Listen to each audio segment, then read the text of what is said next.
Hello and welcome to our daily news roundup on Atlantic TV. I am Nkechi Tejire. Here are our top stories. Federal government in talks with China for $2 billion power grid loan. May Agbamuche Mbu takes over as acting INEC chair. Economists warn tax hike may scare off foreign investors. U.S. lawmaker urges Trump to label Nigeria country of particular concern over Christian killings. Hugo Bruce dismisses Nigeria's World Cup hopes, eyes advantage for Bafana. Now to the news in full. The federal government is in advanced discussions with China's Export-Import Bank for a $2 billion loan to build a new electricity supergrid aimed at ending Nigeria's persistent power supply challenges. Minister of Power Adebayo Adelabu disclosed this at an economic summit in Abuja, noting that the project seeks to decentralize power generation and attract heavy industrial users back to the national grid. Nigeria currently generates about 13 gigawatts of electricity, but only a third reaches consumers due to transmission inefficiencies. Since assuming office, President Bola Tinubu has introduced major reforms, including tariff adjustments and subsidy removal, to boost investment in the power sector.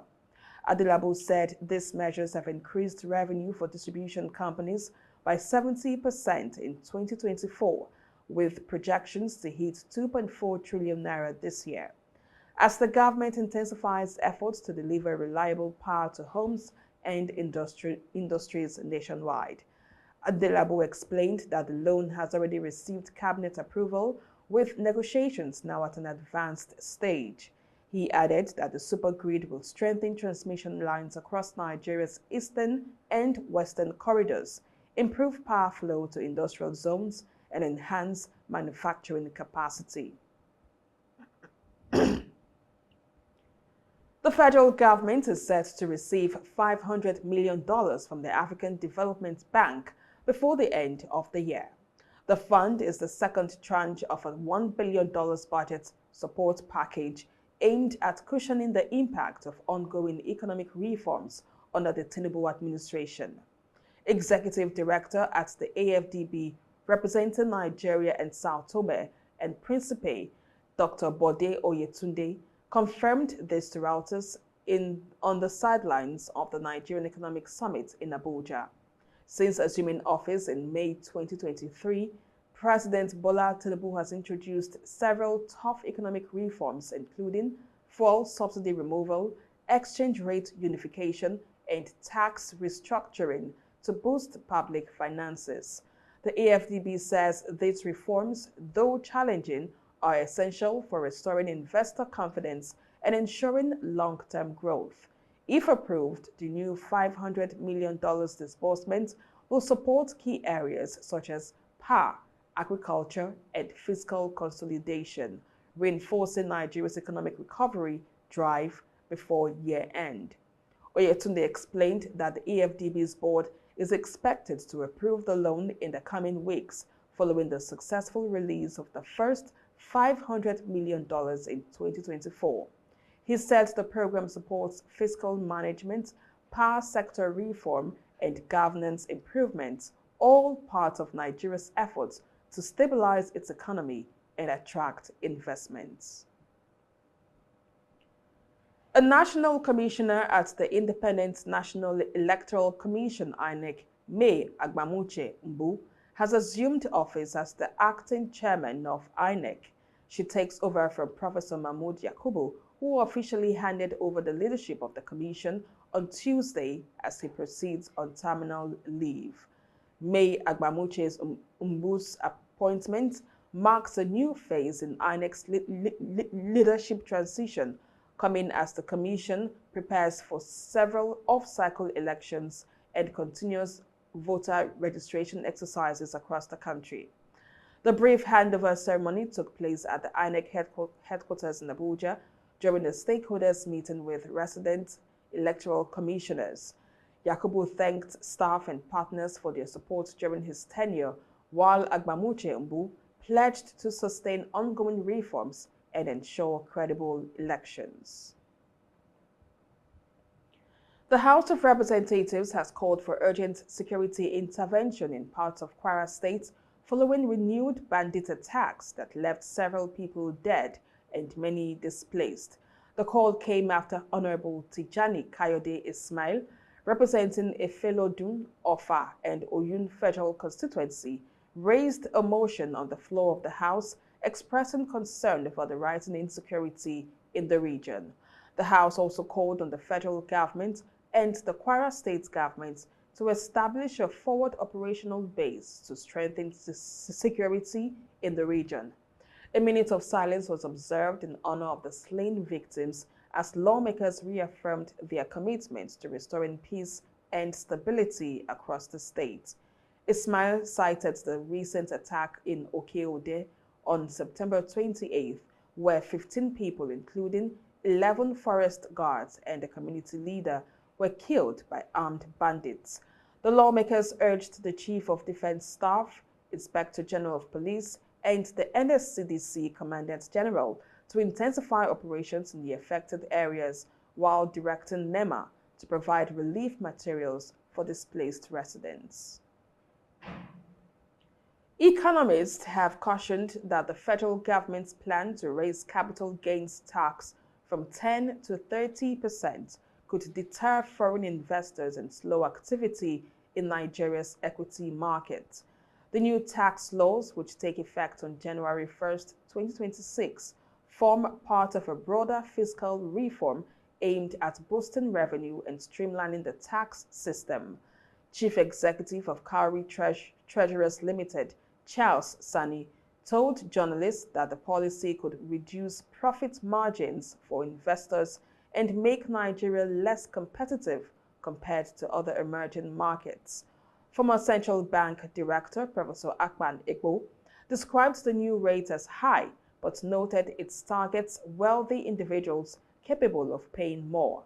He said the policy could generate up to 1 trillion naira in revenue if well managed, urging the government to channel proceeds into critical sectors like health, education, and housing to ensure a positive impact on the wider economy.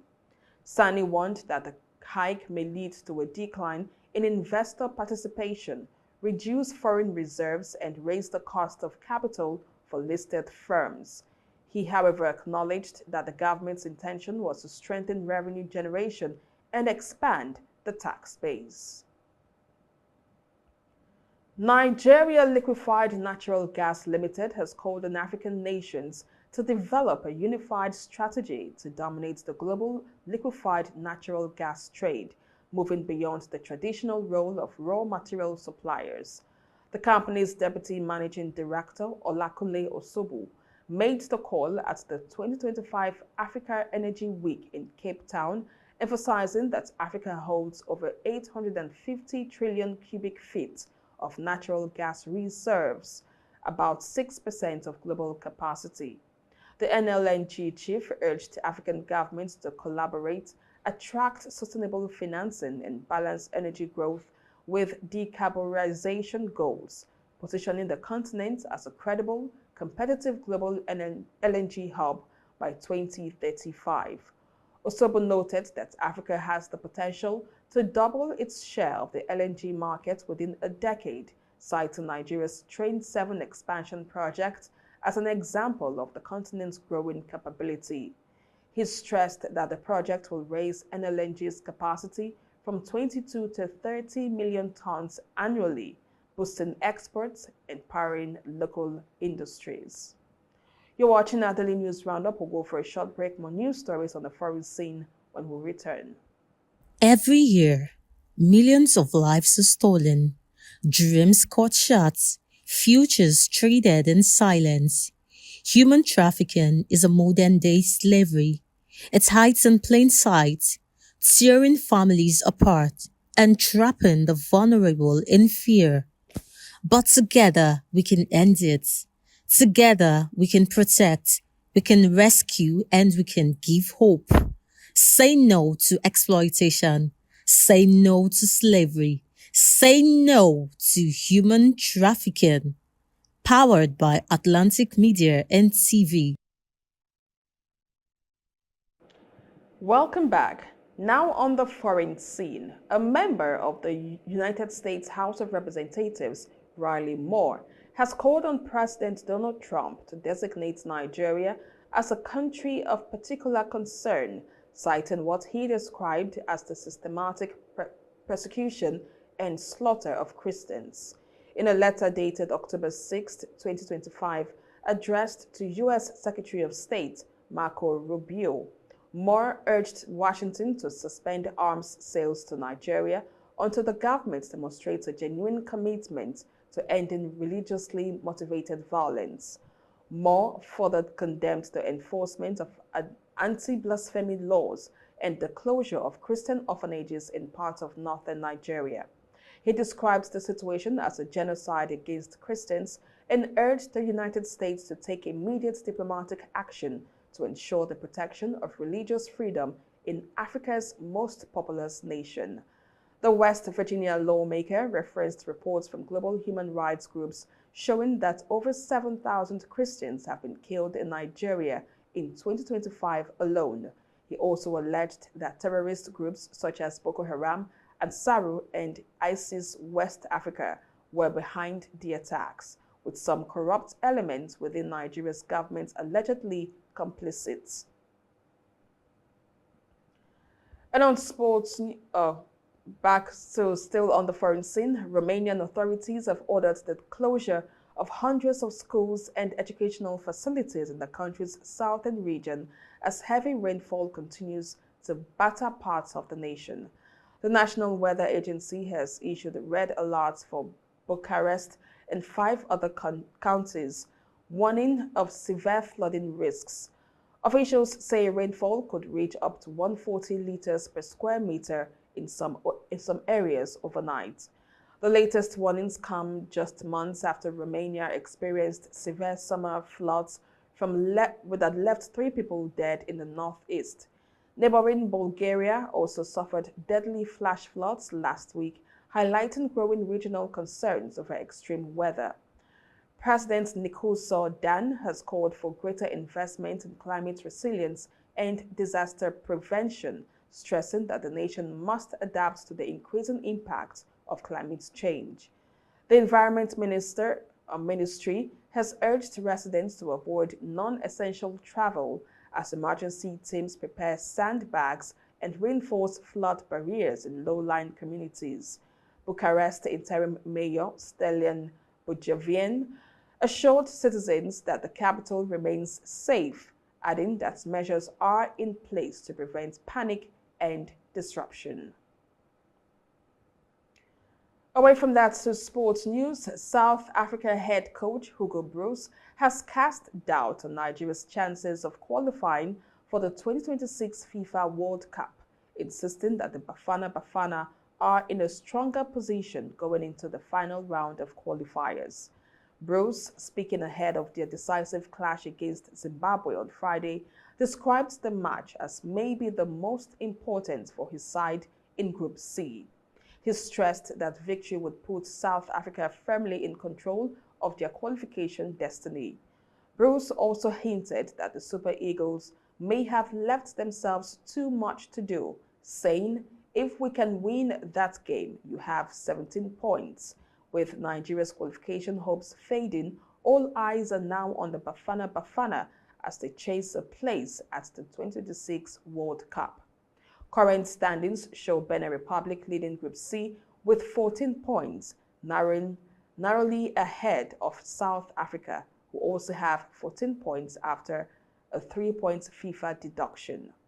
Nigeria and Rwanda trail behind with 11 points each, leaving their World Cup dreams hanging by a thread. Bruce said if South Africa secure 3 points on Friday, they would rise to 17 points, effectively sealing their advantage. England captain Harry Kane says he's open to extending his stay at Bayern Munich, revealing that his desire to return to the Premier League has cooled. Kane has been in outstanding form this season, scoring 18 goals in 10 games, helping Bayern maintain their Bundesliga title defense. The 32-year-old striker, who has netted 103 goals in 106 appearances, remains under contract until 2027, but says he's fully all in with Bayern ahead of potential talks over a new deal. When Kane left Spurs in 2023, many expected him to return eventually to chase Alan Shearer's Premier League goals record, needing just 48 more to surpass the mark. However, Bayern's sporting director, Christoph Freund, says the club is probably witnessing the best version of Harry Kane ever. Kane, who lifted his first major trophy with Bayern last season, says this triumph has driven him to reach even greater heights. Speaking ahead of England's friendly against Wales and a World Cup qualifier in Latvia, Kane said he would be open to negotiations depending on how the next year unfolds. The former Tottenham Hotspur striker admitted that while the Premier League return once seemed likely, his perspective has changed after finding success in Germany. And with our sports news, we come to the end of our daily news roundup for today, right here on Atlantic TV. Do also follow us on all our social media platforms for more news, stories, and updates. Thank you so much for watching. I am Nkechi Tejere. Have a pleasant day.